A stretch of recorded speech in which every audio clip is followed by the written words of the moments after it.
ఆంధ్రప్రదేశ్ ఓటర్లందరికీ నా హృదయపూర్వక నమస్కారం తెలియజేస్తున్నాను. ఇంకా కొన్ని గంటల్లో ఆంధ్రప్రదేశ్ ఎలక్షన్స్ జరగబోతున్నాయి.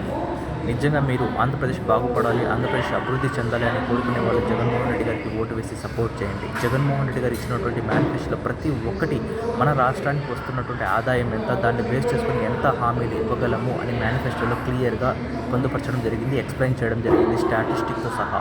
ఓకేనా?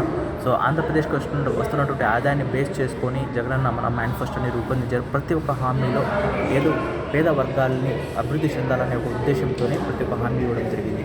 అలాగే ప్రతి పేదవాడికి ఇల్లు అనేది ఒక కళ, ఇల్లు కట్టుకోవాలి, సొంత ఇల్లు ఉండాలనేది. అలాంటి కళని నిజం చేస్తున్నటువంటి జగన్మోహన్ రెడ్డి గారు 30 లక్షల ఇళ్ల పట్టాలు, 20 లక్షల ఇల్లు కట్టిస్తున్నారు. అది పేదవాడికి కళగానే మిగిలిపోవద్దు అంటే జగన్మోహన్ రెడ్డి గారు ఓటేసి గెలిపిస్తే ప్రతి పేదవాడికి ఇల్లు అనేది వస్తుంది.